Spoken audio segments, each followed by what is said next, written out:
Dal campionato delle scuole ci troviamo con i vincitori dell'edizione 2022, stiamo parlando del Tarvisium. Ora sentiremo le impressioni di tutti i protagonisti di questa bellissima vittoria. Allora, questa bellissima medaglia d'oro, un commento dopo queste 3 prove così importanti.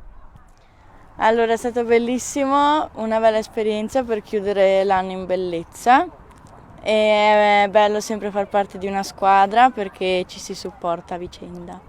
Parliamo proprio dello spirito di squadra, lo spirito di gruppo che vi contraddistingue. Come andate in queste giornate?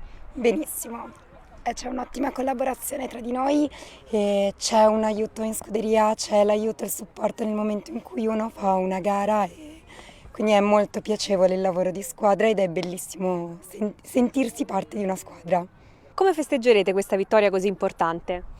Beh, tornati a casa di sicuro una bella festa, apriamo una bottiglia di vino e niente, festeggiamo tutti insieme. Cosa hai pensato oggi quando hai saputo che la vostra squadra sarebbe salita sul gradino più alto del podio oggi? È stata una bellissima soddisfazione, ci ho sperato fin dall'inizio perché comunque ci siamo impegnate e è una grandissima soddisfazione sia per me che per tutta la squadra.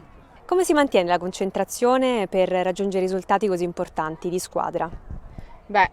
Si pensa innanzitutto a riuscire a montare bene e a concentrarsi soprattutto nel percorso di salto e di cross su ogni singolo salto e non pensare tanto al risultato ma proprio a montare bene, a fare una bella gara e a divertirsi col proprio cavallo. Con il capo equip della squadra, Leandro Ballan, un commento sull'andamento di queste giornate. Allora, fondamentalmente siamo partiti già dalla prima giornata molto contenti del risultato, una prova di addestramento e siamo riusciti a mantenere diciamo una buona concentrazione e una buona prestazione anche sulle 2 altre categorie, soprattutto nel salto ostacoli dove l'ultima prova, ma secondo me è quella che al momento bisogna comunque far bene.